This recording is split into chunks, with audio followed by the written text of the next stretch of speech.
지금 제가 서 있는 곳은 중국에서 가장 아름다운 산 중에 하나로 꼽히는 황산입니다. 중국에는 엄청나게 많은 명산들이 존재합니다. 그러나 그 유명한 산들을 다녀온 사람들조차 황산을 보고 나면 다른 산을 볼 필요가 없다고 말한다고 합니다. 그만큼 황산은 아름다운 산이에요. 사람들은 황산 여행이 너무 힘들지 않을까라고 생각하고 겁먹는 분들도 많으신 것 같습니다.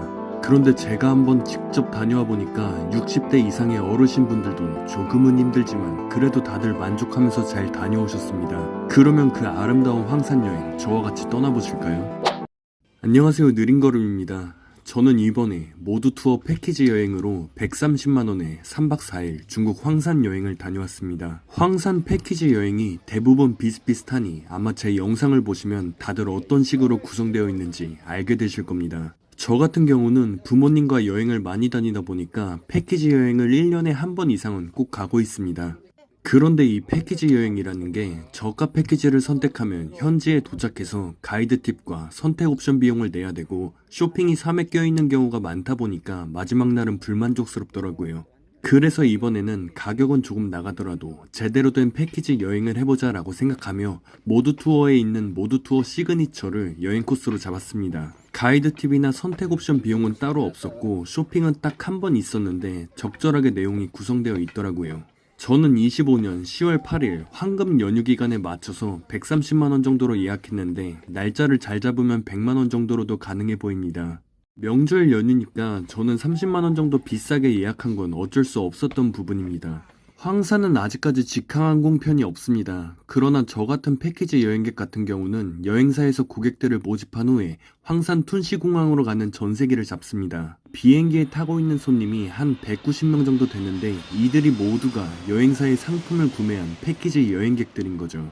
지금은 이런 식으로라도 여행사를 통해서 황산까지 전세기를 타고 직항으로 갈 수 있지만 과거에는 상해공항이나 항저우 공항에 내려서 4시간에서 5시간 정도를 버스를 타고 들어갔다고 합니다. 버스에 있는 시간을 아껴서 황산에 온전히 시간을 할애할 수 있으니까 이런 것도 패키지 여행의 장점이죠. 참고로 중국 안후이성에 위치한 황산은 굉장히 더운 날씨에 속합니다. 제가 갔던 10월 초반에도 더울 때는 37도까지 올라갔습니다. 물론 황산 위에 올라가 있을 때는 조금 시원했고 밤에는 쌀쌀했으니까 참고 바랍니다. 산 밑과 산 위의 온도가 정말 차이가 많이 나니 날씨는 꼭 체크하시길 바랍니다. 황산 툰시공항은 정말 작은 곳입니다. 중국 국내선도 하루에 2대 정도밖에 없습니다. 여행사에서 부르는 전세기는 일주일에 3번 정도 공항에 도착하는 작은 공항입니다. 손님들은 대부분 50대 이상의 중장년층들이 많았고요. 이런 거를 보면 한국인들이 정말 산을 좋아한다는 것을 다시 한번 느끼게 되더라고요. 도착하니까 시간은 저녁 7시 정도가 되었습니다.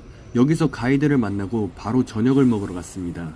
메뉴는 중국 가정식이었는데 한 번에 10개 정도 되는 음식이 나오고 쟁반을 돌려가면서 각자 먹을 만큼 퍼서 먹는 방식이죠. 음식들은 대부분 기름에 볶음 방식이라 조금 느끼하기도 했는데 그래도 적당히 잘 먹었습니다. 중간에 가이드가 테이블당 맥주를 3캔씩 돌려서 중국 맥주 맛도 봤네요. 괜찮았습니다. 식후에 차도 한잔 마시고 관광 코스로 잡혀있는 청대 옛거리로 향했습니다. 식당의 바로 옆에 있는데 오래된 역사를 가진 전통 상가거리입니다.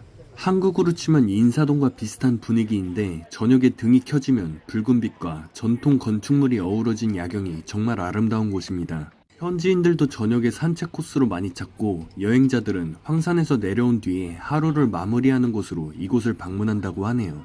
명나라 후반에서 청나라 초기에 형성된 거리인데 사고 싶은 물건은 크게 보이진 않았어요. 그런데 거리 자체를 걷는 것만으로도 기분이 굉장히 좋았습니다. 거리를 걷다가 첫째 날의 일정을 마무리하고 신화련 호텔로 방문했습니다. 9만원대의 호텔인데 황산 시내에서는 많이 떨어져 있습니다. 시내에서 약 30분 정도 차로 이동해서 도착했죠. 주변에 아무것도 없고 택시도 잡히지 않는 위치이다 보니까 상대적으로 여행 가이드가 가장 좋아하는 위치가 아닐까 싶습니다. 저녁에 투숙객들끼리 모여서 따로 한잔하러 가다가 사고 날 위험이 전혀 없는 위치니까요. 방은 굉장히 넓었습니다. 침대도 2개가 있어서 기본적으로 3명이 투숙할 수 있겠더라고요. 여행사의 공지사항을 봤을 때는 치약과 칫솔이 없을 수도 있다고 했는데 이 숙소에는 잘 있었습니다. 첫째 날의 저녁은 굉장히 넓은 곳에서 시원하고 쾌적하게 하루를 마무리할 수 있었습니다. 밑에 매점도 있었는데요. 컵라면도 팔고 있습니다. 한국의 신라면이죠. 기름진 저녁을 먹으니 얼큰하게 땡겨서 신라면까지 먹고 하루를 마무리했습니다. 둘째 날이 시작되고 아침 6시에 일어나서 간단하게 조식을 먹었습니다. 평범한 호텔 조식이고요. 저는 아침에는 입맛이 없어서 빵과 계란으로 간단하게 먹었네요. 후식으로 과일도 먹고 나서 황산 패키지 여행의 중심 황산으로 출발합니다. 패키지 여행에서 등산 중에 땀을 닦으라고 이렇게 황산의 지도로 된 천을 나눠주고 그리고 산에서 먹으라고 사과도 줬습니다. 뭐 이런 거 사실 돈으로 사면 얼마나 하겠습니까? 그래도 여행에서 이렇게 세세하게 챙겨주니까 기분 좋게 산으로 출발할 수가 있게 되네요. 산까지는 한참을 버스 타고 올라가야 됩니다. 구불구불한 길을 따라서 가다 보면 이렇게 황산 입구에 들어서게 됩니다. 황산 등반을 걸어서 하는 패키지 여행도 있다고 하는데 황산을 걸어서 올라가면 빠른 걸음 기준으로 왕복 약 8시간 정도가 걸린다고 합니다. 산을 정말 좋아하시는 분들이라면 자유여행을 와서 황산을 직접 올라갈 수가 있습니다. 그런데 저희는 그런 코스는 아니었기 때문에 이렇게 케이블카를 타고 쭉 올라갔습니다. 가면서 보이는 전경이 정말 아름답죠. 케이블카에서 보는데 황산이 왜 유명한지 알게 될 것 같더라고요. 산을 깎아 만든 듯한 이런 경치가 정말 일품입니다. 카메라에 잘 안 담기죠. 산 밑에 날씨는 한 35도 될 정도로 더웠는데 산을 올라가니까 확실히 한 5도에서 6도 정도는 내려간 것 같습니다. 군데군데 이렇게 쓰레기통을 만들어 놓은 게 정말 놀랍더라고요. 이게 보면은 지게꾼들이 다니면서 쓰레기를 가지고 산 아래로 내려갑니다. 인건비가 비싼 한국에서는 정말 상상하기도 어려운 일이죠.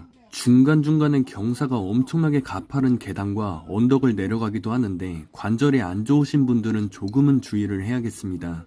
황산 같은 경우는 1981년부터 93년까지 개발된 지역이라고 합니다. 그런데 대부분의 일을 사람들이 직접 하다 보니까 중간에 많은 사람들이 다치고 실제로 죽은 사람들도 많다고 합니다. 그분들의 희생으로 이렇게 멋진 광경을 볼 수가 있는 거죠. 멀리서 보면 산이 진짜 웅장하죠. 간혹 가다가 이렇게 병목 현상이 있는 곳도 있는데 제가 간 날은 중국의 명절이 끝난 직후라 사람이 많은 편은 아니었다고 하네요. 사람이 많은 날에는 케이블카를 2시간 이상씩 기다려야 될 수도 있다고 합니다. 황산은 과거부터 오랜 세월 동안 시인과 화가들이 정말 사랑했던 산입니다. 중국의 고전 산수화나 수묵화에서 보던 그 풍경들이 바로 이곳 황산에서 나왔죠. 황산의 경치를 보면서 이렇게 감탄하면서 내려가다 보면은 모노레일을 타고 다시 올라갈 수 있는 위치가 있습니다. 이 모노레일을 타고 보면서 보이는 산의 절벽이 정말 일품이죠. 황산 자체가 너무 웅장하기 때문에 카메라에 잘 안 담기는 게 아쉽더라고요. 산을 좋아하시는 분들이라면 직접 가서 보시면 정말 만족할 거라고 확신합니다. 이 웅장한 느낌, 자연 경관에 압도된다는 느낌일까요? 장가계와는 또 다른 분위기죠. 그리고 마지막 정상 광명봉을 향해서 이렇게 올라갑니다. 중간에 가마꾼 보셨죠? 가마꾼들이 돈을 받고 이 높은 언덕을 사람을 태우고 올라갑니다. 보통 체력이 아니면 할 수 없는 일이죠. 그런데 중간에 가이드가 올라가는 게 너무 힘들면은 미안하다는 생각 없이 가마를 타라고 하더라고요. 그분들도 일이 있어야지 먹고 살 수 있는 분들이기 때문이죠. 이렇게 광명정까지 올라가게 되면은 대부분의 산행은 끝이 납니다. 약 5km에서 6km 정도 걸은 것 같습니다. 일행들이 대부분 중장년층들인데도 다들 잘 걸으십니다. 사실 오르막길이 그렇게 많지 않아서 걸을만 합니다. 힘들어서 오면 안 될 거라는 걱정을 하시는 분들은 그런 걱정은 따로 안 하셔도 될 것 같아요. 케이블카도 있고 모노레일도 있으니까요. 산행을 마치고 이렇게 산 위에 있는 사림호텔로 들어갔습니다. 산 위에 있는 호텔인데 싼 방에 약 26만원에서 27만원 정도 하는 것 같더라고요.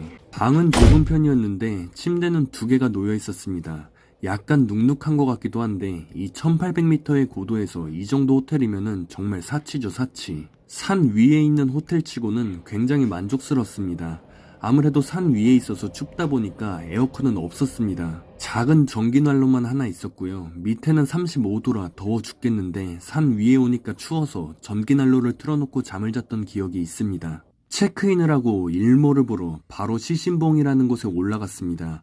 황산에서도 가장 아름다운 일몰을 볼 수 있는 곳이라고 하는데 일몰 시간이 되니 사람들이 몰리더라고요. 그래서 이렇게 일몰을 보는데 순식간에 끝나버린 느낌은 있었습니다. 일몰을 보고는 호텔 석식을 먹었어요. 산 위에 있는 호텔이라 음식이 그렇게 많지는 않았습니다. 그런데 놀라운 사실은 이 식자재, 호텔에 있는 소모품들은 모두 가마꾼을 통해서 운반되는 거였습니다. 사람들이 이 모든 것을 직접 나르는 거라는 거죠. 그런 생각을 하니까 식사가 조금은 만족스럽지 못하더라도 만족스럽게 되는 겁니다. 어떻게 이렇게 차도 못 올라오는 산에서 이렇게 호화로운 식사를 할 수가 있겠습니까? 적당히 저녁을 먹고 나니 앞에서 간단한 공연도 진행됐었는데요. 공연까지 보고 둘째 날의 하루를 마무리했습니다. 그리고 다음날 아침 일찍 일어나서 호텔 조식을 간단하게 먹었습니다.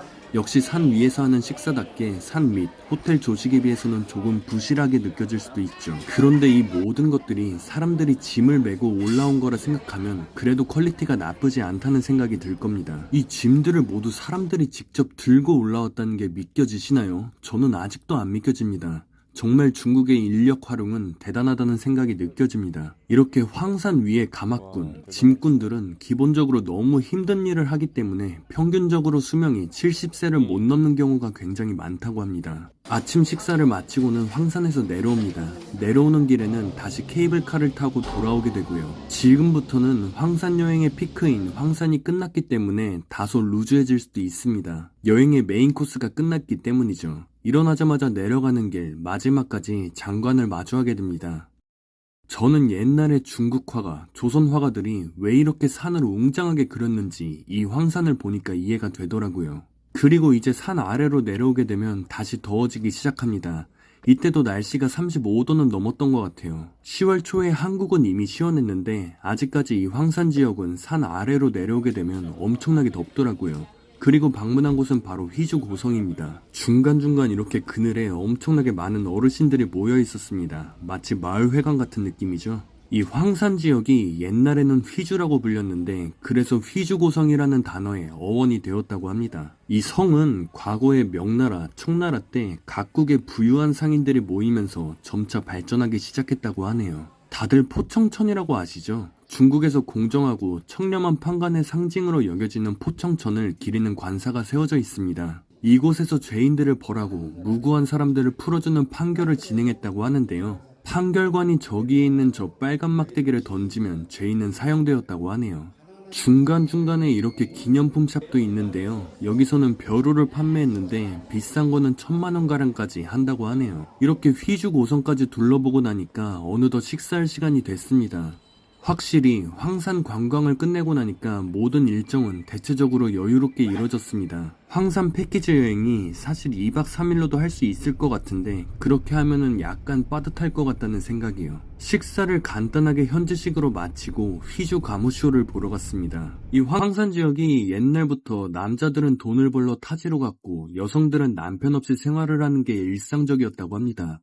그래서 대부분의 여성들이 혼자 살면서 남편들을 기다리는 풍경이 일상적이었다는데요. 그러한 과거의 스토리를 모티브로 해서 만든 게 바로 이 휘주 가무쇼입니다. 그러면 잠시 공연 한번 같이 감상해 보실까요?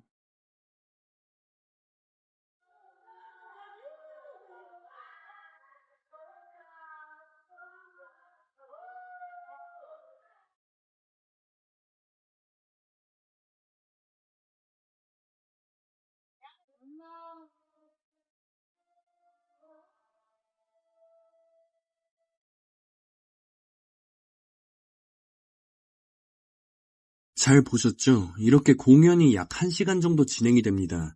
VIP석에 앉았으면 더 잘 볼 수 있었을 것 같은데 B급 좌석을 받아서 아쉬운 점은 있었습니다. 세 번째 날의 저녁은 한식을 먹었습니다. 한인이 운영하는 삼겹살 집이어서 그런지 무한 리필로 먹을 수 있었네요. 보통 베트남을 가면 한인들이 운영하는 식당들이 많아서 대부분의 식사가 한식입니다. 그런데 황산에는 한인들이 운영하는 한식당이 단 2곳밖에 없다고 하더라고요. 그래서 대부분의 식사가 중국 현지식으로 운영이 되는데 뭐 저 같은 경우는 현지 식사를 맛보는 거를 좋아하는 편이어서 오히려 좋았습니다. 이날 먹었던 삼겹살은 맛있었고요. 고기의 퀄리티도 괜찮았습니다. 그렇게 하루를 마무리하니까 벌써 여행의 마지막 날이 됐습니다. 패키지 여행의 마지막 날은 항상 쇼핑으로 가득 차 있습니다. 그런데 저 같은 경우는 돈을 조금 더 주더라도 쇼핑이 1회밖에 없던 패키지여서 그런지 쇼핑은 단 1회뿐이었는데 그 쇼핑이 바로 침양 쇼핑이었습니다. 뭔가 좀 아쉽더라고요. 베트남 패키지 여행을 가면 베트남산 침양을 판매하는데 중국까지 와서 베트남산 침양을 판매한다는 게 너무 아쉬웠어요. 그래도 중국에서 유명한 제품을 판매하면 구매할 의향은 있었는데 중국까지 와서 베트남 제품을 사려고 하니 내키지 않는 건 사실이었죠. 쇼핑센터에 들어가게 되면 이런 광경이고요. 앉아있을 때 침양 시제품을 하나씩 먹을 수 있는데 중요한 건 가격이겠죠. 4달치를 약 1000달러에 판매하고 있습니다. 혈관은 좋다고 하긴 하는데 혈압을 재서 개선되지 않으면 전액 환불을 해준다고 하죠. 그런데 가격이 너무 비쌉니다. 이 침양 효과가 과연 저 가격값을 할지 옳고 그름에 대해서는 제가 다음 영상에서 한번 포스팅을 해보겠습니다. 황산 패키지 여행에서 유일하게 마음에 안 들었던 점이 바로 이 침양 쇼핑이었죠. 그래도 중국까지 와서 베트남에서 지겹게 봤던 침양 설명을 2시간씩 또 들어야 했으니까요. 뭐 어쨌든 이제 여행이 거의 마무리가 되어가네요. 침양 쇼핑샵을 들렀다가 중국 안후이성 문화박물관으로 갔습니다. 아까 이 황산 지역의 대부분의 남성들은 돈을 벌기 위해 타지 생활을 하는 경우가 많다고 했잖아요. 그때 남아있던 여인들이 어떤 생활을 했는지 보여주는 전시물들이 많았습니다. 뭐 과거의 유물들도 어느 정도 전시가 되어 있긴 했는데 아무래도 문화대혁명 때 대부분의 문화재가 사라졌는지 그림이나 유물 같은 것들은 대부분 복제품들이거나 현대 와서 다시 만들어진 것들이었어요. 박물관에 볼 것들이 그렇게 많지는 않았지만 그래도 가이드가 동행해서 설명을 해주니까 재미있게 볼 수 있었습니다. 복귀 전 마지막 일정으로 중국의 리양 옛거리로 향했습니다. 이 옛거리에서 자유시간이 약 3시간 정도 주어졌는데요. 시간이 여유롭죠. 보통 패키지 여행의 마지막 날은 쇼핑이 3번씩 있어서 쇼핑센터만 방문하다 보면 일정이 끝나버리는데 제가 예약했던 패키지는 쇼핑이 1회밖에 없어서 굉장히 여유로웠습니다. 지금 있는 리양 옛거리는 첫째 날에 방문했던 청대 옛거리와 인접해 있는 지역입니다. 이 중국의 황산 지역은 인구 딱 15만 명 정도가 거주하는 소도시예요. 그래서 번화가라고 할 수 있는 지역이 딱 리양 옛거리와 청대 옛거리 2군데만 존재하죠. 지금 있는 이 거리도 1000년 전부터 상인들이 모이던 번화가였는데 그 번화가를 중심으로 발전한 도시라고 하죠. 신기한 점은 스타벅스가 있었습니다. 날씨가 너무 덥기도 하고 중국의 스타벅스 맛은 어떨지 궁금하기도 해서 한번 들어가 봤습니다. 아이스 아메리카노 한 잔을 시켰고요. 가격은 한국과 거의 동일한 수준이더라고요. 뭐 맛은 역시 프랜차이즈라 그런지 한국의 맛과 동일했고요. 커피 한 잔을 하고 나와서 거리를 거니는데 너무 덥더라고요. 그래서 저는 상대적으로 그늘이 많은 청대 옛거리로 향했습니다. 이 거리가 진짜 예쁩니다. 첫째 날 저녁에 왔던 거리인데 그때도 정말 예뻤는데 역시 낮에 와서 봐도 이쁘죠. 이제 슬슬 한국으로 돌아갈 때가 돼가지고 이 중국 황산시의 아름다움을 눈에 담기 위해서 열심히 걸어 다녔습니다. 이 풍경은 최소 근 10년 동안은 또 보기는 어려울 것 같기 때문에 눈에 가득 담고 열심히 촬영했죠. 그리고 공항으로 가기 전에 마지막 저녁 식사를 진행했습니다. 저녁은 어제 저녁에 갔던 삼겹살집에서 김치찌개를 준비했더라고요. 식사를 하기 전에 식당 사장이 운영하는 농산품 가게를 한번 들러봤습니다. 주로 중국의 농산품들을 판매하고 있었는데요. 뭐 가격이 싸지는 않았던 것 같습니다. 그런데 패키지 여행 오시면 다들 아시잖아요. 여행 중에 들리는 쇼핑몰들은 대부분 비싼 거. 그래도 어느 정도 합리적인 수준으로 제품을 판매하려고 노력했다는 생각은 듭니다. 중국 술도 판매하고 있었는데 신기하게도 북한의 평양소주도 직접 판매하더라고요. 궁금해서 한번 사보고 싶기는 했는데 가격이 3만원이라 조금 망설이다가 구매하지는 않았습니다. 돌아가기 전에 이 김치찌개를 먹으니까 정말 속이 다 풀리더라고요. 계속 기름진 식사를 하다가 김치찌개 한번 먹으니까 진짜 좋았습니다. 그리고 공항에 들어가서 모든 여행을 마무리했죠. 그러면 황산 여행의 총평을 한번 해볼까요?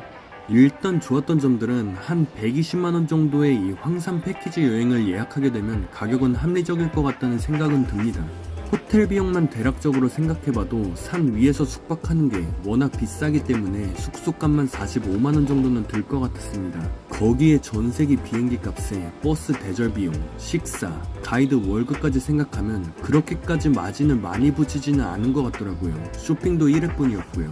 그리고 중국 같은 경우는 도심에서 멀리 떨어지게 되면 자유여행 난이도가 조금 있는 도시입니다. 구글 지도가 잘 되는 나라도 아니고 고덕 지도나 바이두 지도 같은 중국인 어플을 사용해야 되기 때문이죠.